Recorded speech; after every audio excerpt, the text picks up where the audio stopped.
Test. Okay. Much better. Okay.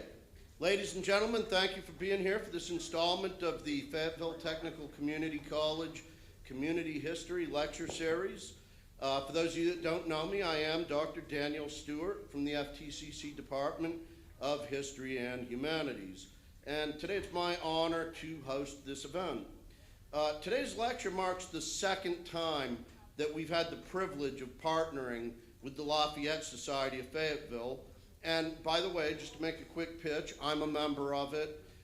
If you're faculty, it's good to be a member of this society, and also for students, this looks good on your application for university. And we do have some of the forms out there if you'd like to join, but it's a very good organization. Today's lecture, again, is the second time we've partnered with the Lafayette Society for this lecture series. And this is just one of several events taking place in Fayetteville this week in celebration of the birthday of our city's namesake, the Marquis de Lafayette. And I would like to add to that downtown tomorrow at Cross Creek Park off Ann Street, there'll be a festival there, weather permitting, but there's about a 60% chance that that activity will go forward, and it's going to involve live music, reenactors, musket firing, tomahawk throwing, and a lot of other events as well, and there will be live reenactors there, as I mentioned. Also, there will be a Lafayette bus tour tomorrow, and that one, rain or shine, will go. And if you'd like more information about those events, we've got a couple of flyers on the tables out there that give more specific information on time and location. So today, we're genuinely fortunate to have with us Dr. William Link. For 23 years, Dr. Link was a professor at the University of North Carolina at Greensboro, teaching courses in North Carolina history, the history of the American South, and 20th century American history.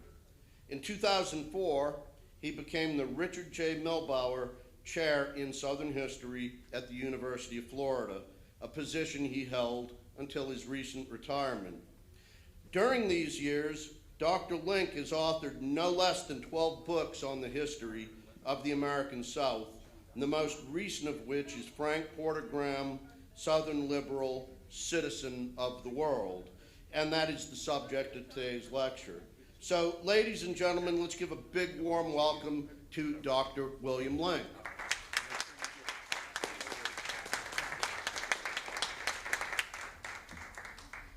Well, thank you for that nice introduction, Dan. I appreciate it. I also appreciate the invitation from the Lafayette Society and also Fayetteville Tech to come here. I originally was scheduled to lecture back in January, and it was one of the COVID peaks, so we postponed, and I didn't have the pleasure of coming here to speak in person, which I greatly prefer. So I'm glad we had this opportunity to make this happen. So I want to talk about my book and my recent biography of Frank Porter Graham. I should say probably a little bit about who he was and why it's worth writing or reading a biography of him. I think when I think of the most consequential North Carolinians of the 20th century, he has to be on the list, I think. He's a person that was sort of central to the history of the state, and in many ways embodied the changes that occurred in the state from the beginning of the 20th century to the latter part of the 20th century. This is a state, remember, North Carolina, those of you haven't taken North Carolina history, which I taught for 14 years at UNCG, by the way. North Carolina in 1900 had one of the highest illiteracy rates in the country. And by all measures of wealth and poverty, it was also at the bottom. By the end of the 20th century, North Carolina is a very different place. And much of what happened in the process of that change was the conscious efforts on the part of people like Graham and others to modernize the state and to bring it more in accord with the rest of the country. Briefly, Graham is known as president of the University of North Carolina. He was served as president of UNC from 1930 to 1949. He became president in a very troubled time, the middle of the Great Depression. Served 19 years as president at UNC, and he ran into a number of bumps along the road. As we shall see, I'll talk in more detail about this. He was a person who didn't shy away from controversy, and a number of different fronts, especially in the 1930s and 1940s. Graham was in the middle of controversy, culminating really with the famous, notorious senatorial election of 1950. So at the center of Graham's life certainly was the University of North Carolina. And the university itself came to play a special role in the history of North Carolina and the development of North Carolina. And for Graham, Frank Graham, adopted the mantra of his cousin, Edward Kidder Graham, who served as president of UNC for several years.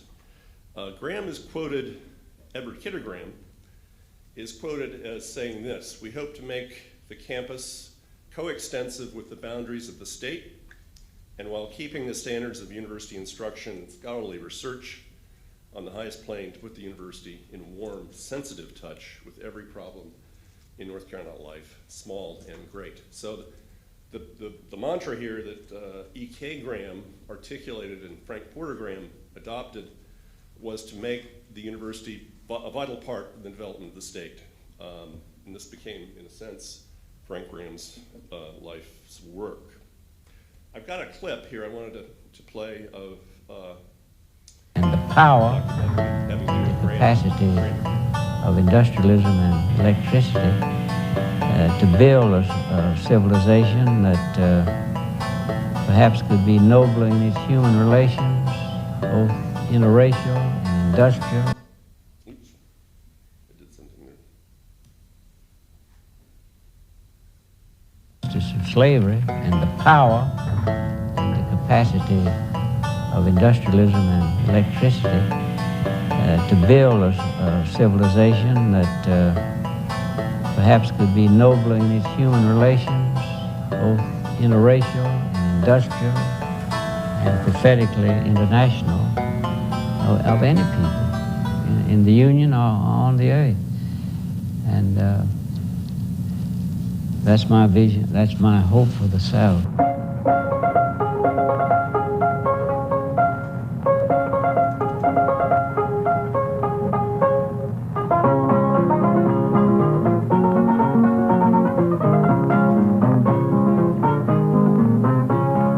The South didn't need changing from the point of view of the vast numbers of Southerners. It didn't need changing. And who are these people that are trying to change the South? Change it in what way? Change it for what?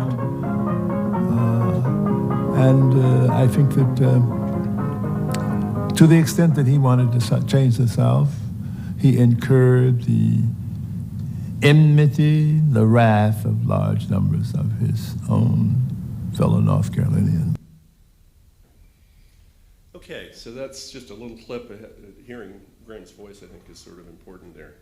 And the last commentary provided by John Hope Franklin, of course, the preeminent historian of African-American history. So just a brief outline of Graham's early years. He was, of course, born in Fayetteville, October 14th, 1886. Moved to Charlotte as a young child. Attended high schools in Charlotte, and then attended the Warrenton Academy, 1904-1905, and then went to the University of North Carolina in the fall of 1905. It's probably accurate to say that the large majority of Graham's life was spent at Chapel Hill, was spent at UNC. He was an undergraduate there. He served, he was enrolled as a law student, never became a lawyer, taught high school in nearby Raleigh High School, served as YMCA secretary, and then finally became a faculty member at the University of North Carolina teaching American history. the 19-teens and then on into the 1920s. So he was very much identified with with Chapel Hill, but also had a strong identity with Fayetteville, and in particular because his family, the Graham family, was from the area. They were part of descendants of Highland Scots who came to this region, Upper Cape Fear region especially. And part of the credo of the Highland Scots, of course, was their Presbyterianism, their attachment to the Presbyterian Church, and their attachment to the credo of the Presbyterian Church, something that was very much a part of Graham's background and history. This is an image in the 1930s of Graham with his parents. His father, Alexander Graham, all the way to our right, and his mother, Kate Graham, in the middle. He was the sixth of 9 children. Of course, having a family of 9 children wouldn't have been that unusual for the latter part of the 19th century, not uncommon at all. He came from a family of doers. One of his brothers was Archie Graham, who was actually nicknamed Moonlight Graham. If you've seen, anybody seen the movie Field of Dreams? He's in there briefly. I think he pitched for maybe 1 game for the New York Giants. The rest of his career was in the minors. And he became a physician who worked in Minnesota. This is Archie Graham. So Graham was a younger child, came from a family of doers. I mentioned Presbyterianism. This is very important, I think, in understanding Graham. He was a Presbyterian, but he was a different kind of Presbyterian. He wasn't literal. He tended to be very ecumenical in terms of his reach, in terms of his openness to other forms of Christian faith and certainly other forms of other faith, the great religions of the world. But he did adopt the Presbyterian emphasis on education, its emphasis on literacy, and its emphasis on public service. Those are all things that kind of came in, I think, and played a big role in Graham's life. So talk a little bit about his father, Alexander Graham. He was born in this area, taught at various points in his life, fought for the Confederacy in the last phases of the war. He was still rather young, would have been 20 or 21 when the war was winding to a close. Returned after the war to attend the University of North Carolina, was captain of the baseball team at UNC, went north to Columbia University to get a law degree, basically never practiced law but returned to Fayetteville and became one of the leading educators of the area. So Alexander Graham was well known in the state among education circles as a leader, in particular a leader in establishing modern schools, what they called graded schools in the latter part of the 19th century. He served as superintendent of schools, of graded schools in Fayetteville, and then moved to Charlotte to do the same job.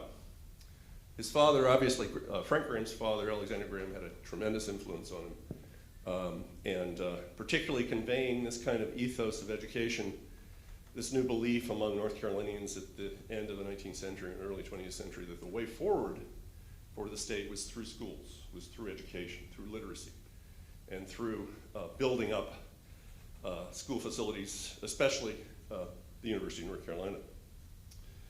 So this is the university circa 1905, when Graham came to campus. Wasn't a big place. The total student body would have been under 1,000 students in 1905. Kind of place where everybody knew each other, really. Dormitory facilities were Spartan, no running water for the most part. Showers were few and far between. The old well in the middle of the campus, of course, really did serve as the source of drinking water and water for students and faculty at Chapel Hill. So Chapel Hill was a very small place as a town, and the university was small, but for Frank Graham, it became a place where the vistas opened up.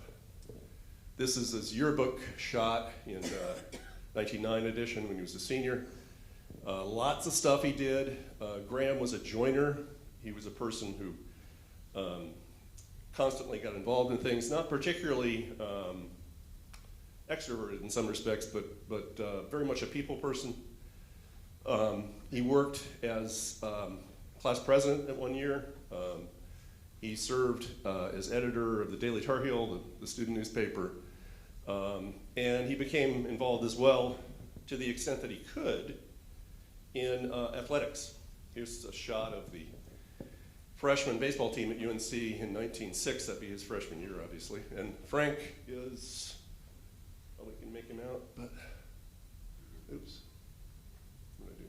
There we are. That's Frank Graham on the left, in the bottom.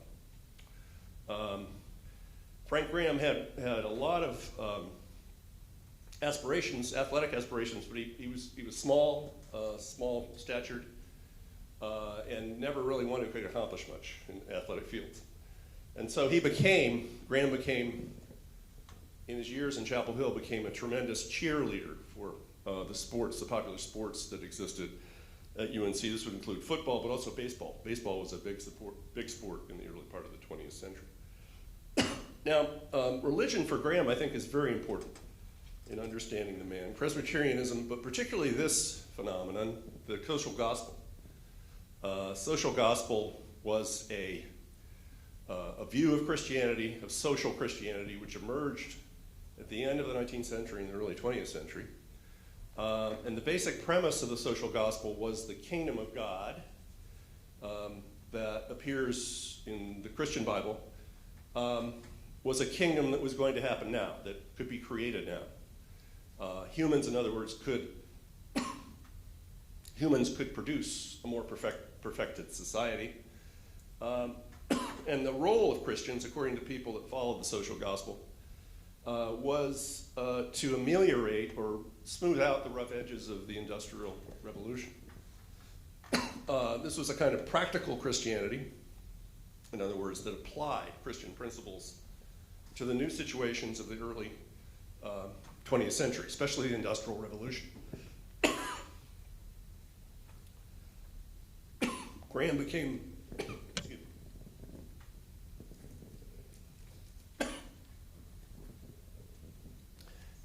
a leader in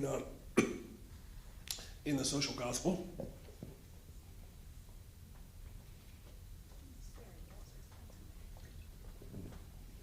Sorry.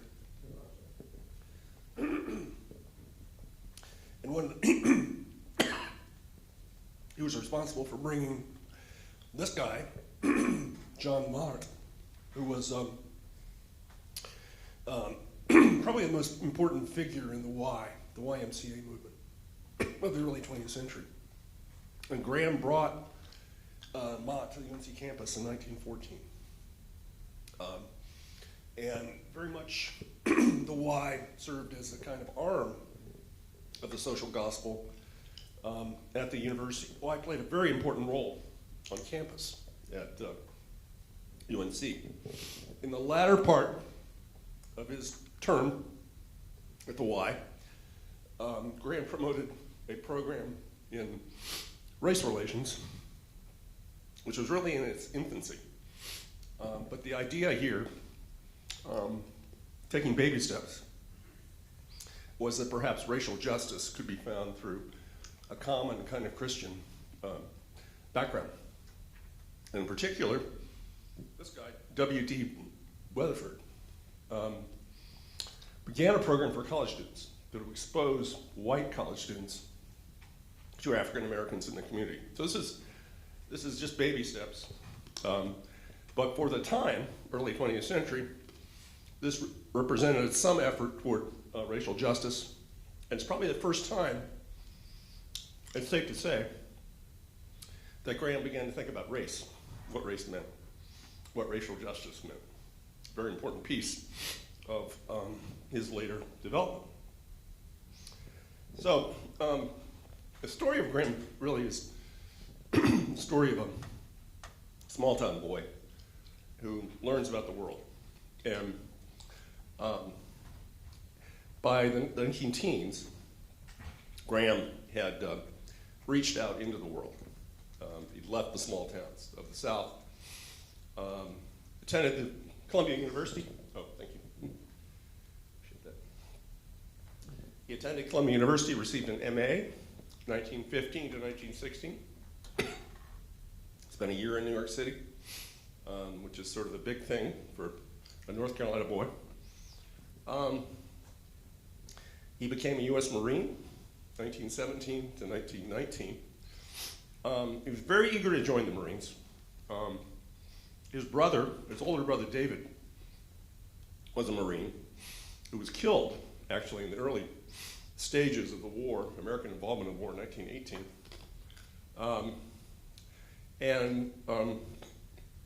Partly, I think Graham felt a kind of remorse at the fact that he had survived and his brother had not. And the fact of the matter was, though, that Graham never left the States. So he remained stateside, for the most part, involved in logistic support. There's a story associated with Graham's attempts to get into the Marines. He was rejected a couple of times because he was too short. He was underweight. But he kept coming back. He wrote the Secretary of the Navy, Josephus Daniels, who was the editor of the Raleigh News and Observer and became Secretary of the Navy under Woodrow Wilson. Daniels essentially permitted an exception in which Graham would be allowed to serve in the Marines. But the involvement in the Marines was part of his exposure to the wider world. He returned to the University of North Carolina in 1919, became Dean of Students, the first Dean of Students at UNC, and then began to teach history courses. And he taught history pretty much from then on until the time that he became president of the university. Didn't have a PhD. So Graham was a person, it was said, who couldn't sit still, and couldn't sit still long enough to write a PhD. But he attempted to get a graduate degree, first by going to the University of Chicago. Spent a year there, 1922-23. He had a wonderful year. He was well received, but the actual fact is that he enjoyed talking to people more and being of the moment than he did sitting in a library or sitting down to write a dissertation. He went to Chicago, this is a Marine, to work with this guy, William E. Dodd. William E. Dodd was originally from North Carolina, actually. Ended up at the University of Chicago, and he taught sort of a whole generation of people that taught Southern history. So William E. Dodd was sort of a major figure in the historical world of 19th century, 20th century America. Dodd later served as ambassador to Germany in the late 1930s during the rise of Hitler. It's a very interesting story there. But at this phase, at least, he's an important figure in Graham's life. So Graham spent a year at Chicago, and then moved on a kind of a nomadic existence. This is 1922-23, he's in Columbia. And then the next year, Graham went to Washington.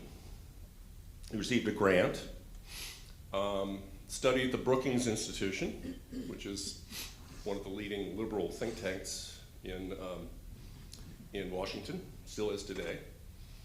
And then spent a year in London. And again, he's sort of extending this grant support that he had. Studied at London all along, his time in Chicago, his time at Washington, his time in London. Graham was looking for a dissertation topic. It never materialized. And he became interested in too many things. In London, he was like a kid in a candy shop. He had all these different cultures he could absorb, people of different races, people of different nationalities, and he internalized a lot of what he found, especially in London, that year in London. Now, London, particularly the London School of Economics, was known as a center of social democratic theory in early 20th century Western Europe. And one of the key figures in the cluster of people at LSE, London School of Economics, was Max Weber. There were a host of other people that were there, and basically they provided a kind of intellectual argument for social democracy, that there ought to be certain interventions, that the role of government ought to be to ameliorate or to make smooth the rough edges of the Industrial Revolution. And clearly that's the part that Graham really internalized.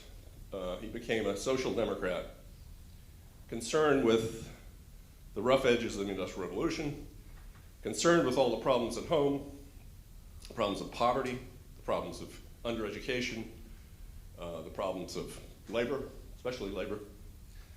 And he came back really a converted social democrat. One might say socialist, not sure what that term means exactly, but clearly he internalized a lot of the things that Weber, Max Weber, and others had to say about the relationship between people and their community and their government.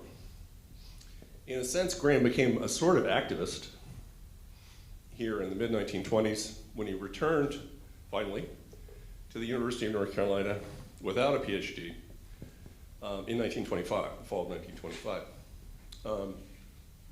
One of the things that Graham particularly got involved in the 20s was labor, issues of labor. Issues of, particularly in North Carolina, industrial labor in the cotton textile factories of the central part of North Carolina. The Industrial Revolution was really, after all, focused in the mill villages and the mill communities of the late 19th century and early 20th century. And he became involved in efforts to create what he called a new kind of democracy, an industrial democracy, one that would be fair to workers, one that would permit unions, labor unions, to exist. A new vision that would provide for a work regime in which women and children would be managed responsibly and humanely. He called this, and this is the late 20s, this is 1936, but it's really articulated in the late 20s. Graham called it a new industrialism. What do you call this term he used? New industrialism. And got himself into a bit of hot water, really. As you might expect, the most powerful men in North Carolina, they were men, were the people owning the textile mills. So Graham was seen pretty early on as a threat, as maybe even an enemy. Graham earned what John O. Franklin called the enmity of the managerial class and the owner class that existed in North Carolina. And there's always an uneasy relationship between Graham and the people in power, essentially, in the state of North Carolina. Now, one of the peaks of this crisis in labor relations, really, and North Carolina, like the rest of the South, was characterized by labor disturbances in the period really from about 1926 to the end of the 1930s, as labor unions tried to organize the textile mills. They were met with very strong opposition.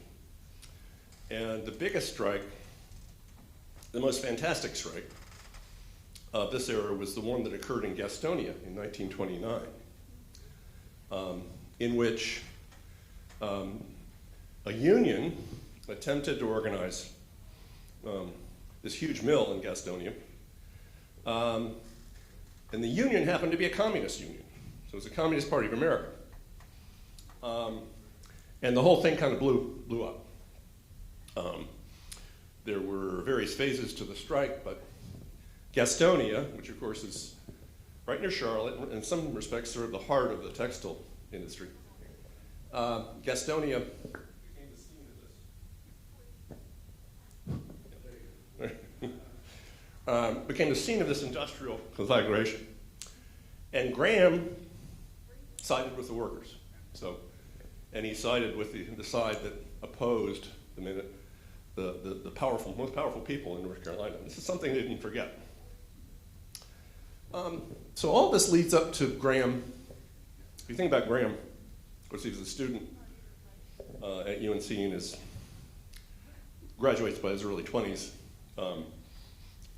In the succeeding years, he goes to law school, doesn't ever practice law, goes to graduate school, never gets a PhD.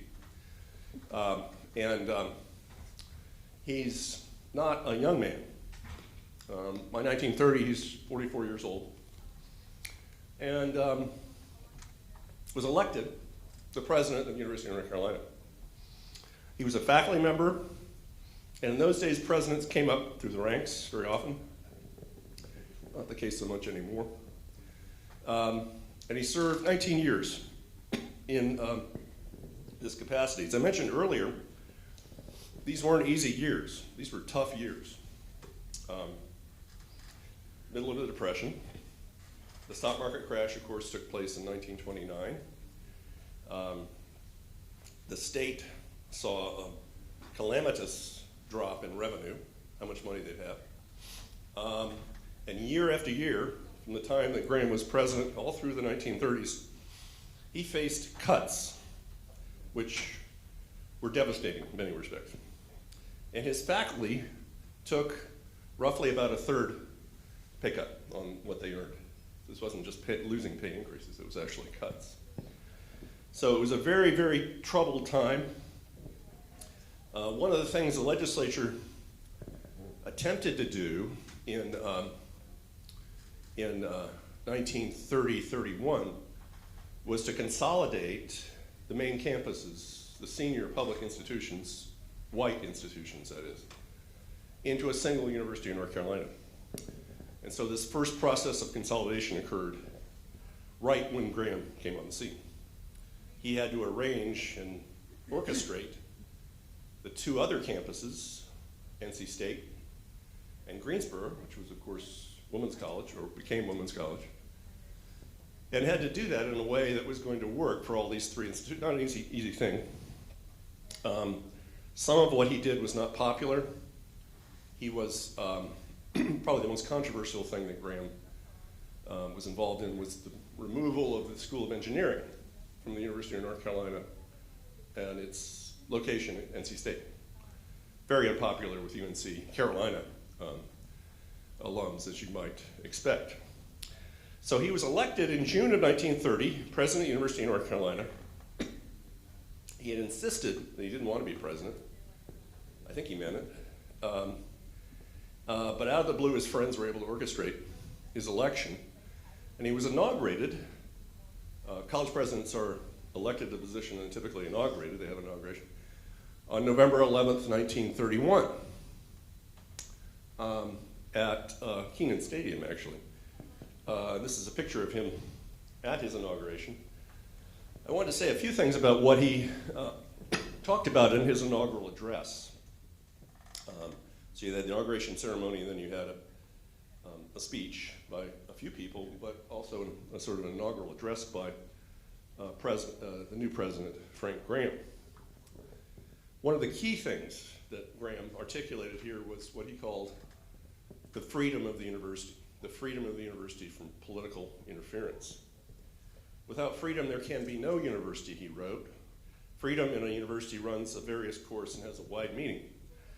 For faculty, it means controlling curriculum and free speech, to teach and speak freely, not as propagandists, but as scholars and seekers of the truth. And for students, Graham said, it meant the freedom of students with their growing sense of responsibility in student citizenship and the right of lawful assembly and free discussions. That last part, very important for Graham.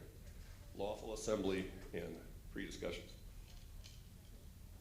So that's academic freedom in a nutshell, which currently is under, I would say, attack. I'm just going to throw that in there, by a number of universities, including my own, my former university, University of Florida.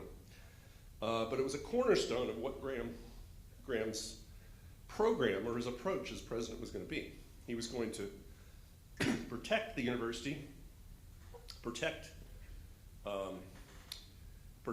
faculty and students from the interference of outsiders if faculty and students did something that was politically unpopular.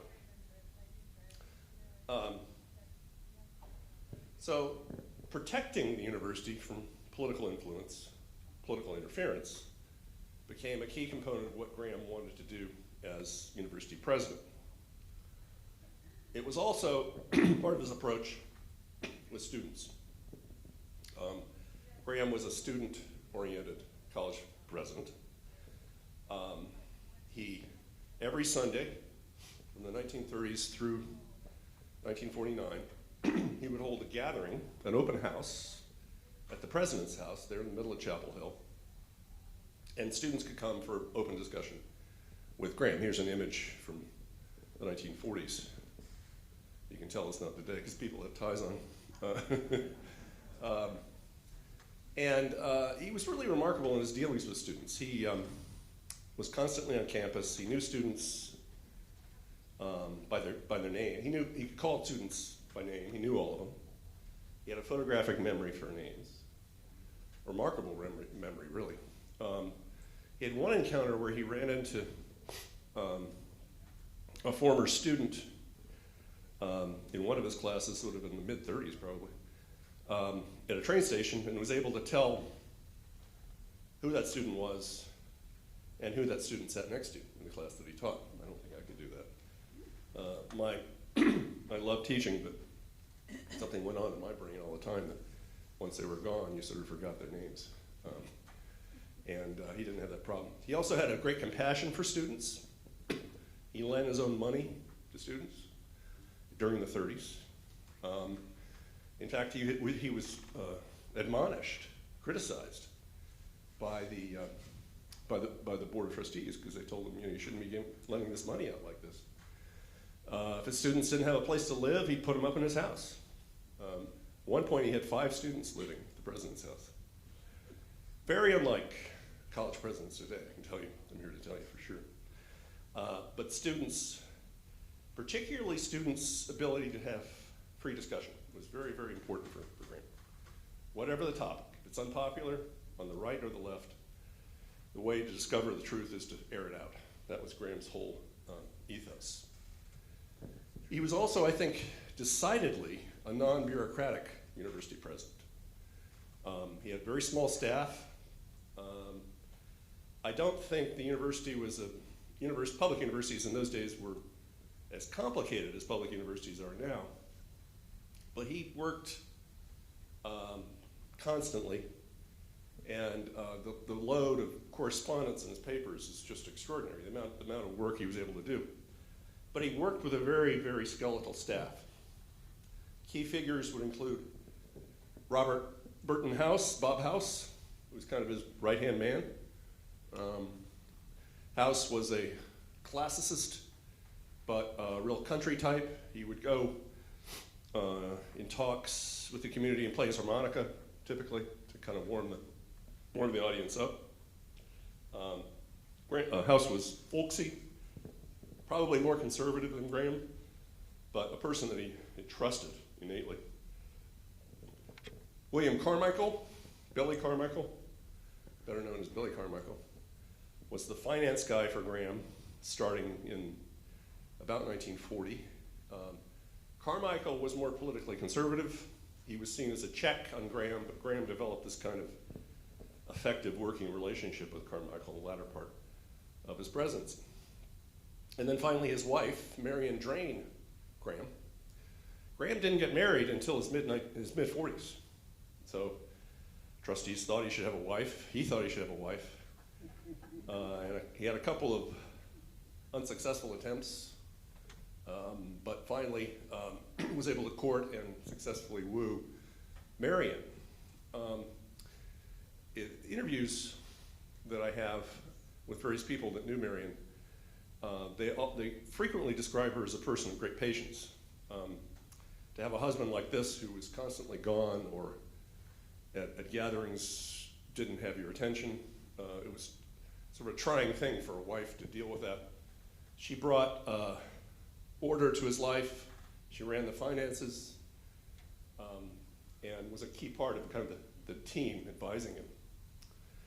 So I wanted to throw this quotation out at you by this guy, Gerald W. Johnson. Johnson was one of the first professors of journalism at the University of North Carolina, and later went on to work for the Greensboro Daily News, and then he also worked for the Baltimore Sun. He was a columnist for the Baltimore Sun.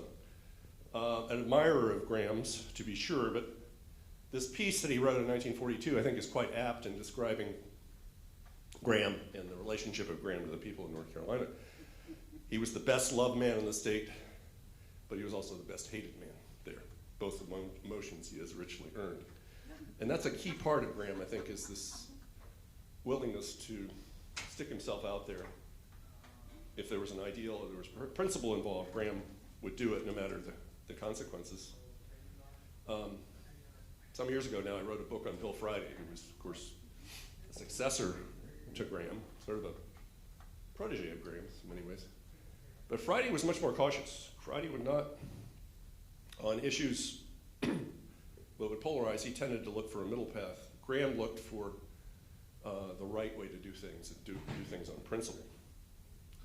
And I think that's sort of key to understanding Graham's time at the university, central part of his life.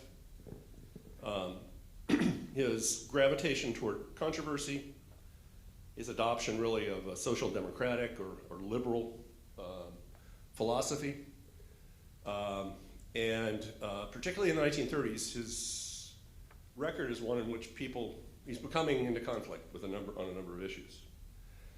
One of the most important, I think, was the issue of free speech as it related to students, and in particular, speakers that could come to campus. Could controversial speakers, particularly speakers on the left, come to campus?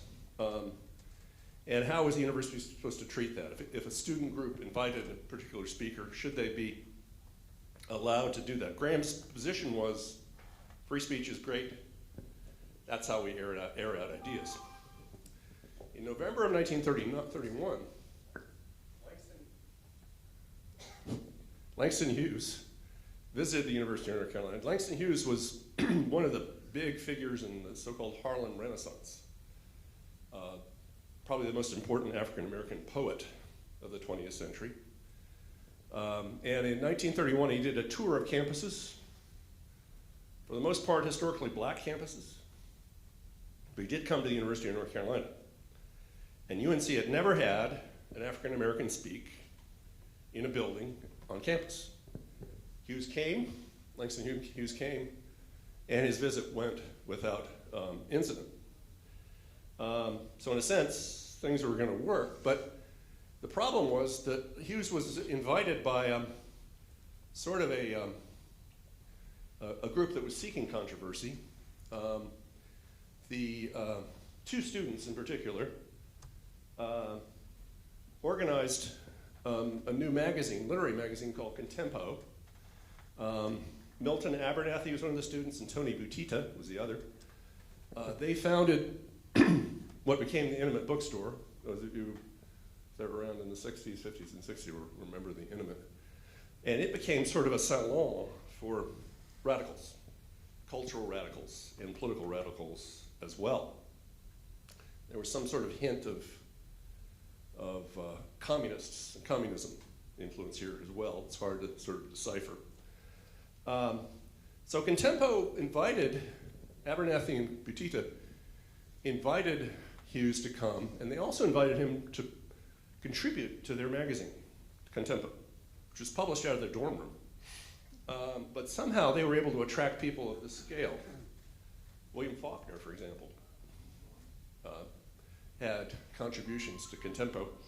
But the big issue for Hughes was the famous events surrounding the Scottsboro Boys of the 1930s.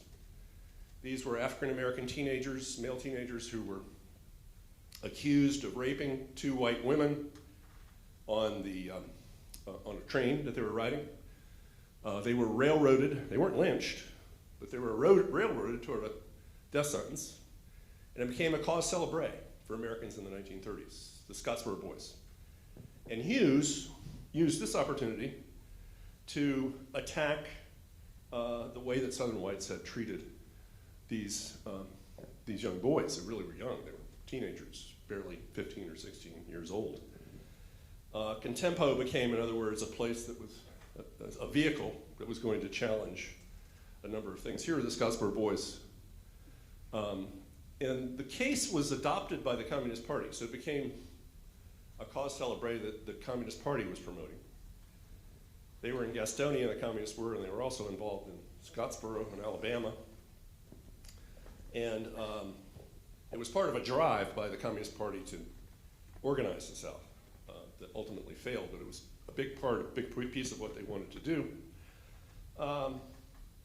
So in the Contempo, Hughes published 2 things. He published an essay about Scottsboro, and he published a poem he'd written entitled Christ in Alabama.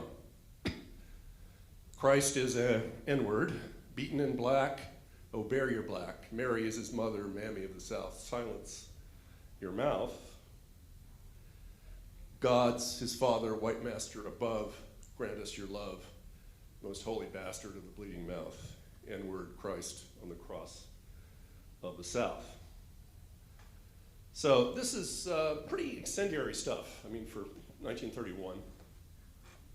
One of the things that Hughes talked about in his essay was how relations between white women and black men were sometimes consensual. It wasn't always automatically rape. To say that in a public forum in the 1930s South was really explosive, shall we say. And one of Graham's critics, who became his leading critic, really, all through this period, all through his career as UNC president, David Clark. Clark was editor of the Southern Textile Bulletin, prominent figure in the mill owner community, and he articulated this sort of hostility that mill managers had toward Graham and his political attitudes. Quoting Clark, he picked up right away that Hughes had been there, and he immediately jumped on it. And in a piece that appeared in the Southern Textile Bulletin, in most places in the South, any man who wrote such articles, referring to Hughes here, would be driven out. In fact, would be fortunate to escape bodily harm. But that a Negro writes such words about white girls is to be welcomed by the University of North Carolina. Communism demands social equality with Negroes and must have been well taught at Chapel Hill. Social equality meant relations between white women and black men. So it had this kind of explosive sexual quality to it. So Graham is able to survive that. He rides out the storm. His supporters rally to his side. He gets in bigger trouble in 1935 when he led an effort to reform intercollegiate athletics. The so-called Graham Plan was an ambitious, really extensive effort to amateurize college sports, especially football. We talk about it, college sports, how commercial they've become now, but even in the 1930s, they were also facing the same sorts of issues. The Graham Plan would drastically scale back athletic scholarships, and propose to make amateurism now the new standard. It worked in the beginning, but then within about a year, there was a festering kind of opposition that arose to the Graham Plan. And he faced a revolt, basically a revolt of alumni. UNC alumni, and particularly NC State, both of those, basically revolted against the Graham Plan, and it was scuttled. There were various points in time in the 1930s and 40s where Graham might have been fired by the trustees. This is one of them. So he was playing with fire in terms of dealing with college sports. But if you take the array of things that Graham became involved in, the Hughes incident, the Graham plan, his support for strikers that occurred in 1934, the general strike of 1934, which was all over the Piedmont part of North Carolina and South Carolina.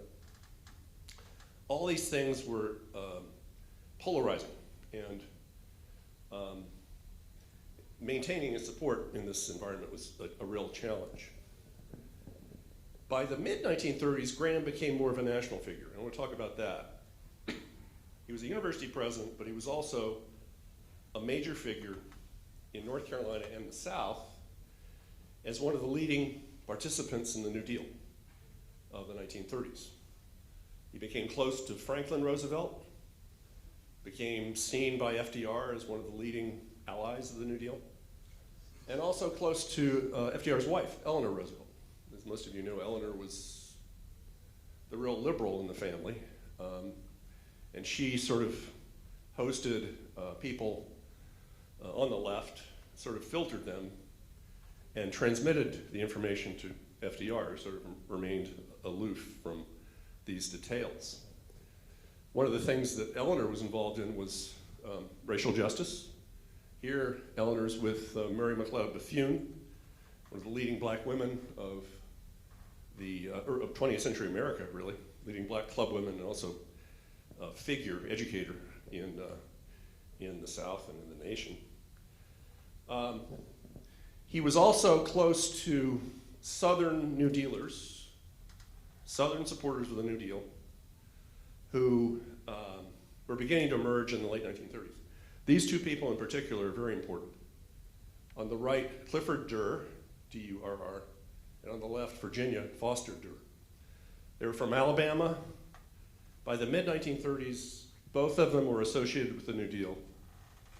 Clifford worked for the RFC, I think, Reconstruction Finance Corporation, but became leading advocates of racial justice, and in particular, breaking down the system of segregation that prevailed all across the South.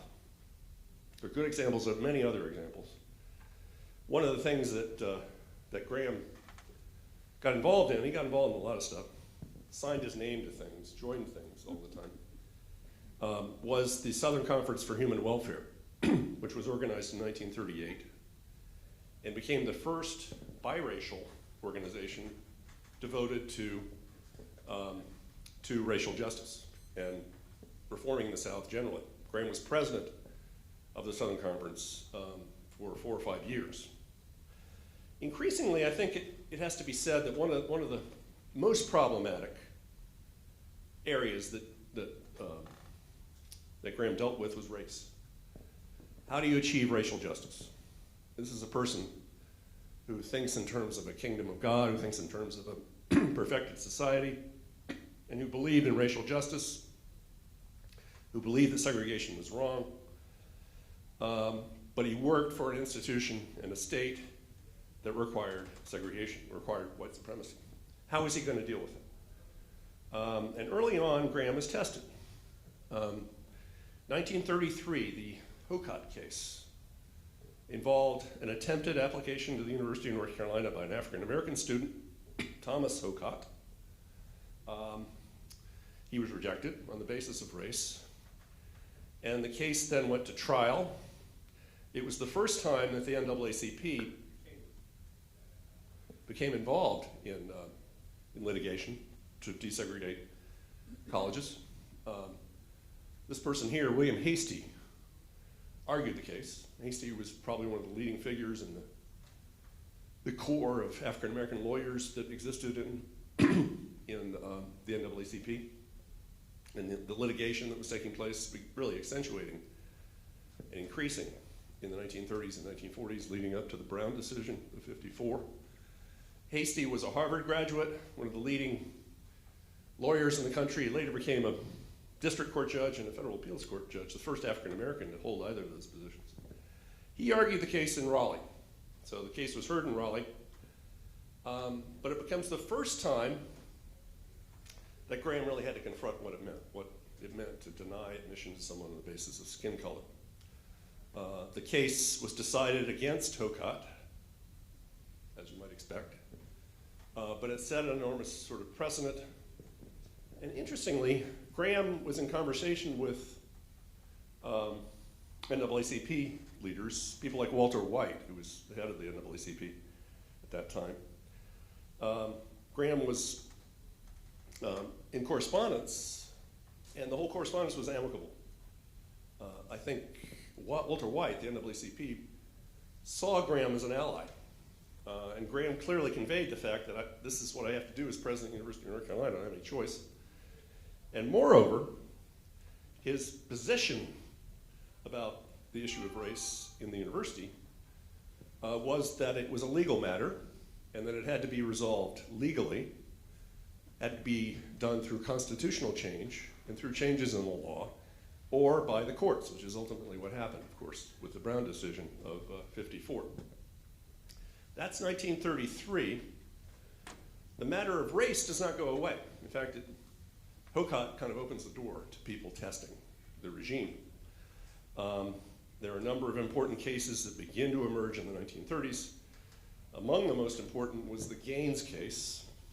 Lloyd Gaines applied to the University of Missouri Law School and was denied admission on the basis of his race. The state of Missouri had no black law school in 1938. And so the court ruled in the Gaines decision that Gaines would have to be admitted unless he had another option of a public university. In other words, if there was a black law school, African-American law school. If they did not do that, the court said that they should integrate. So that's a big step.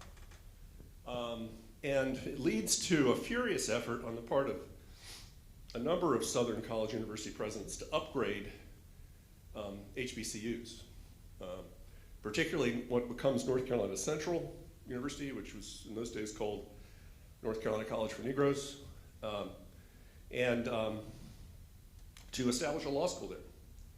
So equalize, this sort of effort at equalization became one response to Gaines. It was sort of pathetic, really. The efforts only involved a handful of faculty on loan from the University of North Carolina who came over. It never worked, and ultimately, the test of Gaines was leading toward the integration of the university as a whole. In the middle of this came this person, a very interesting person, Paul E. Murray. Murray was from Durham originally, spent much of her life in Baltimore, and attempted admission to UNC in 1938. She was denied admission because of her race. But in the aftermath of that, she wrote a series of letters to Graham, which compose a remarkable kind of exchange, I think. Murray is an interesting character. She later becomes the first African-American female priest, Episcopal priest. She becomes a lawyer and then becomes a transgender activist late in life, died in 1985. This is part of the correspondence and the exchange. So let me talk a little bit about what Graham was up against beginning really the late 1930s and into the 1940s. The most potent thing he faced was anti-communism. And in particular, the charge that liberals were committing treason, in a sense, against the Southern white supremacy system, and they were, in effect, supporting communists. So in the 1940s especially, Graham faced investigations, mostly focused on those organizations he had joined, a number of them, in the 30s especially. Sometimes he joined them, he didn't know what he was joining, I think. And in particular, a focus on his biracial activities, Southern Conference on Human Welfare. Both of these were investigated by HUAC, the House Committee on Un-American Activities, and by the FBI. This is from the FBI file. And his activities, in particular, the Southern Conference on Human Welfare. The Southern Conference had African Americans, it had labor people, it had a few communists. So it became guilt by association. The fact that there were communists there became reason make the case that Graham was soft on communism. Talk a little bit more about his national presence. He was an avid New Dealer. He became involved in a number of things that FDR got him involved in. And then during the war, served as a member of the National War Labor Board. This was a board established, an agency established during World War II to avoid strikes, to get workers and employers to resolve things amicably without strikes, without stoppages, so that military equipment could still be produced. This was a full-time job, even while he was president of the University of North Carolina. In fact, during the war years, he used to spend Monday through Friday in Washington, take the train back to Chapel Hill on Friday, have his Sunday night open house, and then go back to Washington. So he was living a sort of nomadic existence even in the 40s. The National War Labor Board mainly was concerned with amicably resolving disputes, but this is an interesting case that was decided in June of 1943. It involved oil workers in Texas and the pay scale. It was a pay scale in which white workers earned more than black workers did doing the same work. Graham wrote the opinion on this and essentially argued that it was illegal, that black workers needed to be paid the same as white workers. This seems like a minor thing, but it's the first time really in American history that the federal government has done this kind of thing, where they've intervened in an attempt to regulate wages. So the war ends, 1945. Roosevelt died in April of 1945, was succeeded by his vice president, Harry Truman. And Truman in 1947 organized the President's Committee on Civil Rights, 1947, which wrote kind of a landmark study. They studied race relations, and they studied white supremacy, basically. It was a blue ribbon committee. And the most important conclusion they reached was that the federal government needed to intervene. The federal government needed to intervene in order to enforce racial equality on a variety of fronts. Now, this is something that wasn't necessarily popular in the South. In fact, it was very unpopular among white Southerners. Graham supported it, but he included in the report a paragraph where he talked about the need for gradual change. So this is where gradualism comes back in. But it identified Graham as a racial liberal in the atmosphere of the late 1940s. I'll wrap this up by talking a little bit about the notorious senatorial campaign of 1950. In 1949, the incumbent senator, Melville Broughton, died in office. The governor of North Carolina, Carr Scott, was himself a liberal. He was a different kind of liberal. He was kind of a road builder. He was a person that built up a huge network of rural supporters. Scott appointed Graham to the United States Senate, long story short. Graham agonized about it, but was persuaded finally to take the job. That was March of 1949.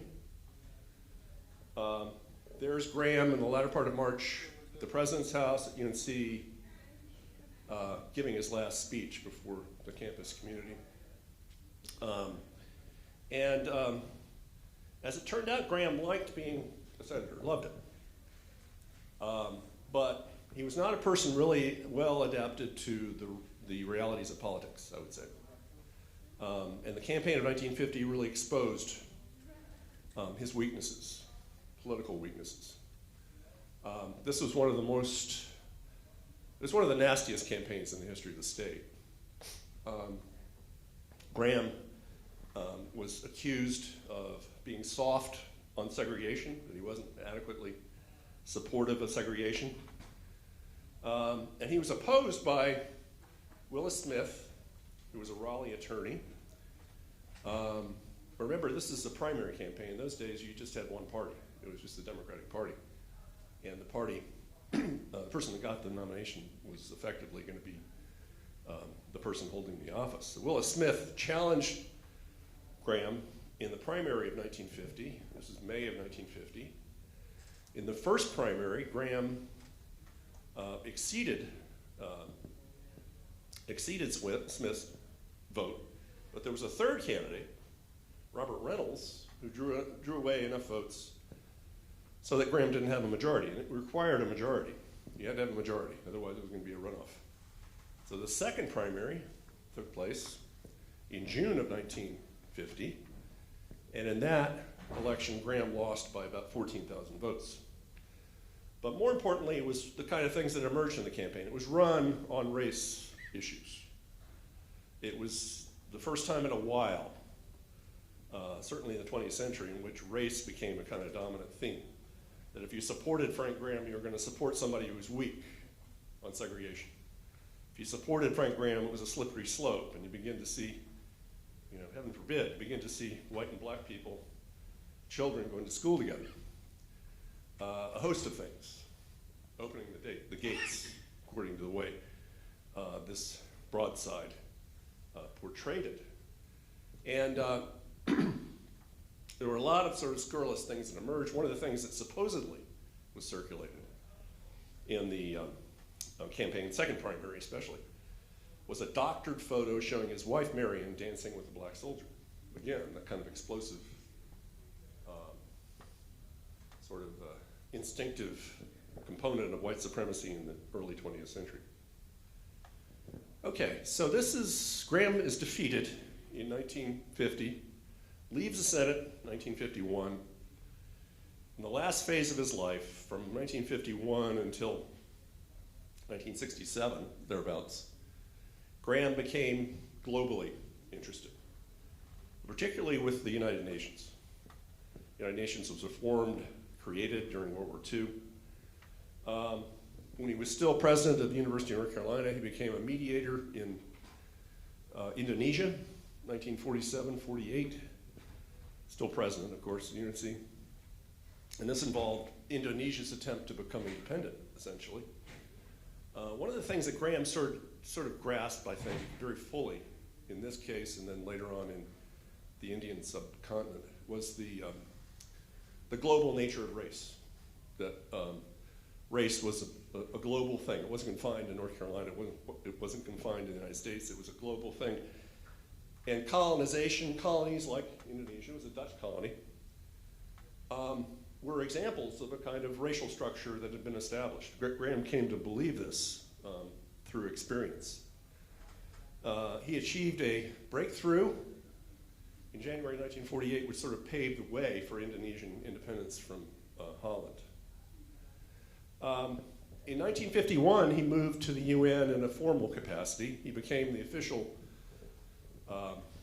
negotiator for the UN in trying to negotiate the conflict between India and Pakistan. Of course, it had a horrible bloodbath that followed partition in India and Pakistan.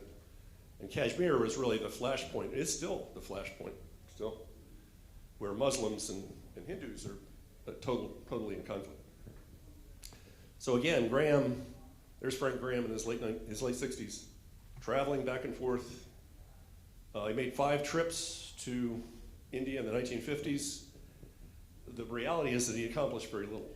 And it was frustrating for him to not be able to bring people together in a spirit of goodwill and achieve a solution. Up to the last days of his life, he believed that there was still a way he could mediate the dispute. Now, when he's no longer president of the university, Graham was now unmuzzled in terms of civil rights. And we begin to see his involvement in the last part of his life, partly through the UN. The UN actually adopted a Declaration on Human Rights, which criticized racism and criticized segregation. In 1954, of course, the Brown decision hit, and Brown v. Board of Education, and how were white Southerners going to respond to it. There was a lot of opposition to the Brown decision. But here in 1955, in the Virginia Quarterly Review, that's not 55, that's 61, but it was in 1955, he made the case for going along, for complying with Brown, comply with the Brown decision. And that became his theme, was that the South now needed, the white South, needed to move forward and pave the way toward a different type of society where racial justice actually could occur. He became fairly close to King, Martin Luther King. This is a letter, January 11th, 1957. And one of the things he respected most about King was his nonviolence. He saw it as a Christian. Nonviolence was very much in keeping with the way Graham saw things. The immortal teachings of Jesus and the proved techniques of Gandhi, ultimately victorious over bombs for faith over fear, understanding over prejudice, and love over hate. He also became a supporter of the sit-in movement. The sit-ins began, well, there were sit-ins earlier, but the famous sit-in occurred in Greensboro, of course, in 1960, February 1960, and spread across the South.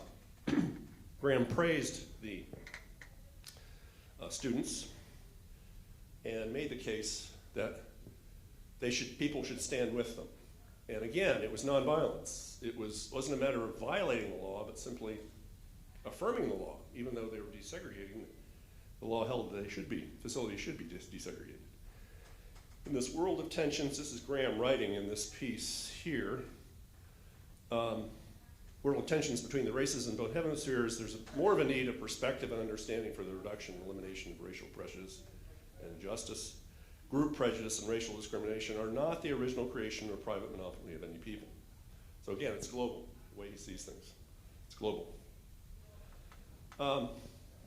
So Graham remained at the UN from 1951 to 1967. There wasn't a whole lot for him to do in the latter part of that period, the 60s. And so he became a kind of goodwill ambassador for the UN, delivered 1,500 speeches around the country, promoting the UN, and on a number of occasions also reaffirming the UN Declaration on Human Rights and on the fight to end racism. And this kind of composed the latter part of his life. He retired finally from from the UN in 1967, lived in Chapel Hill, gradually declined, and then died in February of 1972. Okay, I've gone on for a long time here. I apologize for that. It's a big bite of history to make. I'd be glad, at this point, we're good for questions. If anybody, yep.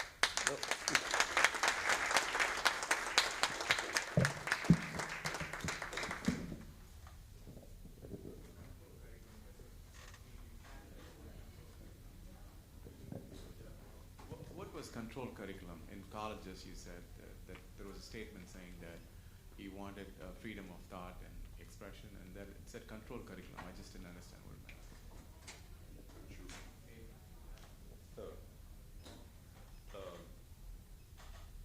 I'll go back.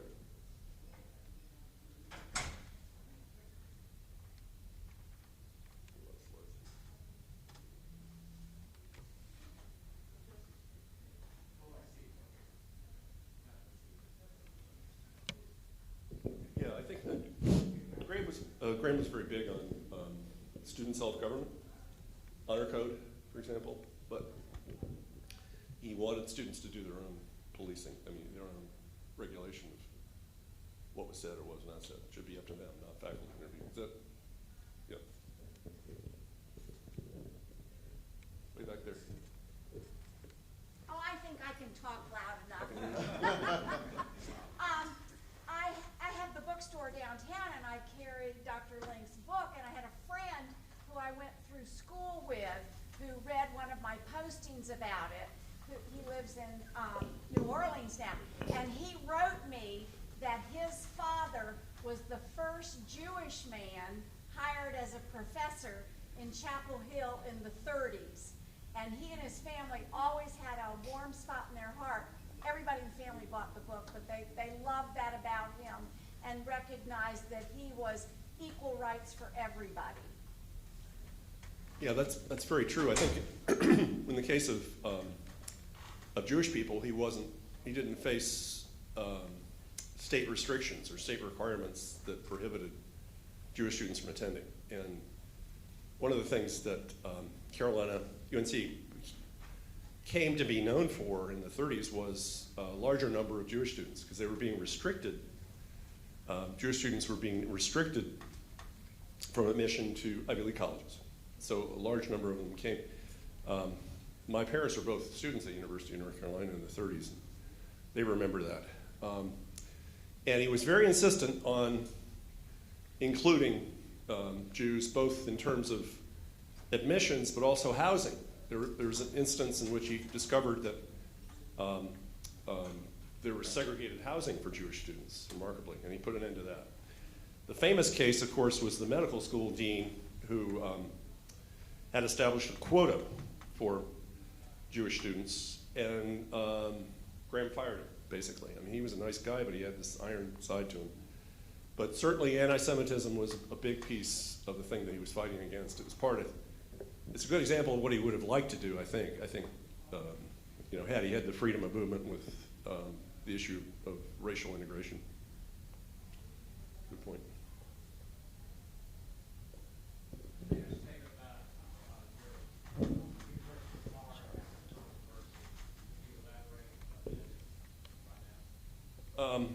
Well, it's a series of laws, really two important laws that were passed last year and this year, which attempt to regulate the speech on campus. The first law is so-called intellectual diversity law that requires students and faculty to take a survey, indicate whether they're liberal or conservative, sort of ludicrous. And then the results of that survey can be published. So if you see a history department at the University of Florida that's 90% liberal, you know, we know they're bad. It also enables students to file suit against a professor who might be unbalanced in their treatment of history. So if you talk about race in particular, it's one of the verboten terms. A law was passed this past year called the anti-woke law, which also is sort of an attempt to regulate speech, I think, essentially on campus. Both of these are really the products of our governor. I think he's very much part of his campaign to be president. But it's one of the reasons I wasn't unhappy to retire, I think, was the whole environment that creates. I think of Graham, who is the university president that really actively defended, and we don't have that kind of leadership anymore. Question? Yes. In your title of your book, you call Southern liberal. Are you saying he's liberal from the South, or is there a different type of liberalism? I think that, yeah, there was a different variety in the South, I think. And Southern liberals in the 1930s meant people that favored the active use of government to promote the development of the South, I think. And one of the hardest areas for a Southern liberal to deal with, they were whites for the most part, was race. And Graham's a pretty good example, there are many others, of reform-minded whites who had trouble overcoming what do we do about race? That's the number one problem, really. How to create a society that has racial justice. So they differ really from urban liberals or urban northern liberals. And there's a cluster of them that exist in this period, the middle of the 20th century. Southern liberalism, a whole series of newspaper editors that were prominent liberals adopted this kind of regime.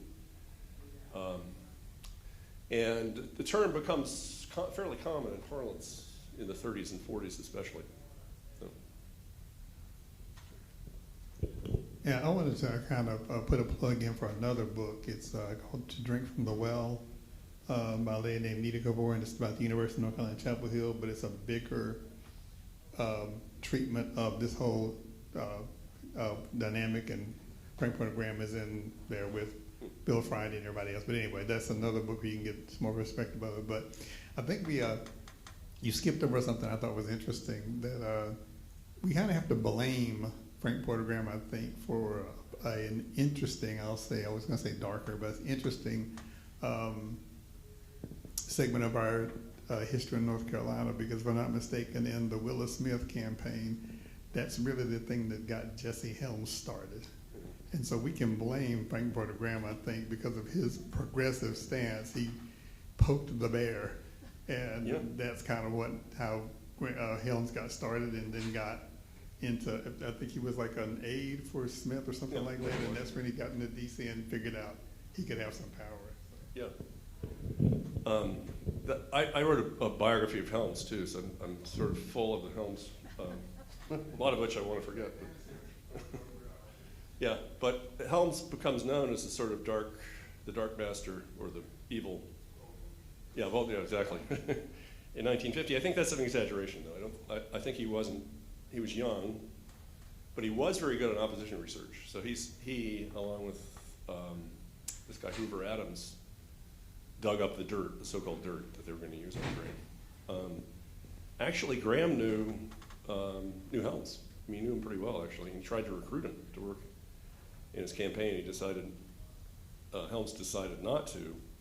At that point, Helms wasn't really defined in terms of where he was politically, if he was conservative, if he was liberal, whatever. And interestingly, he made that choice at that point in 1950. Goes on to work for Willis Smith, and then becomes editor of the Tar Heel Banker in the 1950s. So he comes back to North Carolina, and then, of course, I don't know if you're familiar with the TV editorials. A number of you probably have heard those. Yeah. Yeah, that's where he cemented kind of his support. But Helms, I think you're right, what Helms became sort of derived from the 1950 campaign, where you saw this divide in North Carolina. People on one side and people on the other. That's a good point. So what are the legacies here? I'm hearing echoes of, you're talking about censorship and freedom of speech and things here, legacies of political legacies, but what are things you would offer, legacies of personal leadership or larger writ legacies of anti-communism or? Graham's legacies, I think, well, they say his monument is the university. I think that's probably true. And UNC became both sort of a people's university in the way that it hadn't been before. It was really more of a place in the 19th century where planter sons went. And it became world class during Graham's presidency. That's the period in which UNC became the leading public university in the South. So that's a legacy, clearly. I think the political legacy is probably more mixed. Graham sort of exemplifies the divide in the state, that we see in 1950, but a divide between people that want to modernize or people that want to reform, like Graham, Bill Friday's like that, versus traditionalists who are beginning to exhibit small-town values and beginning to argue small-town values. That's still with us, it seems to me. We're still even more so in that world here, and very much a part of North Carolina. The other legacy, I think, is the people he mentored. He mentored a lot of people, and Terry Sanford, for example, Fayetteville's Terry Sanford was a protege of Frank Graham's. Said that he kept a picture of Graham in his office going forward.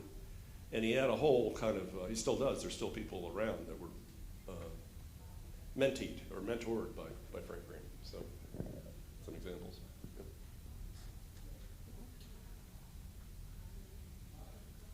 Okay, any other questions?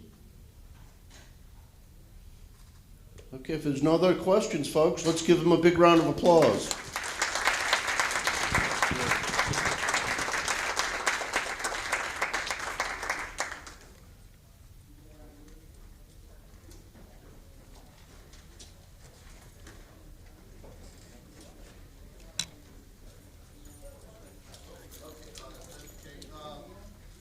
Thank you again for attending today's lecture. If anyone would like to obtain a copy of Dr. Link's most recent book and get it autographed, you have that opportunity.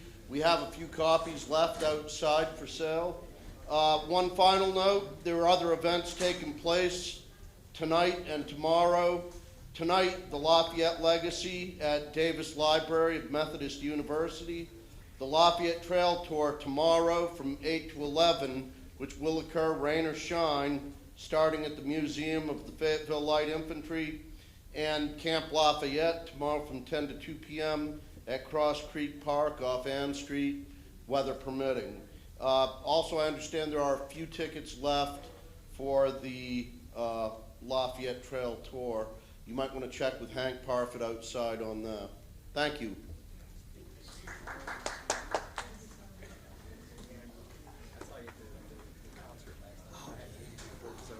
That was nice, wasn't it?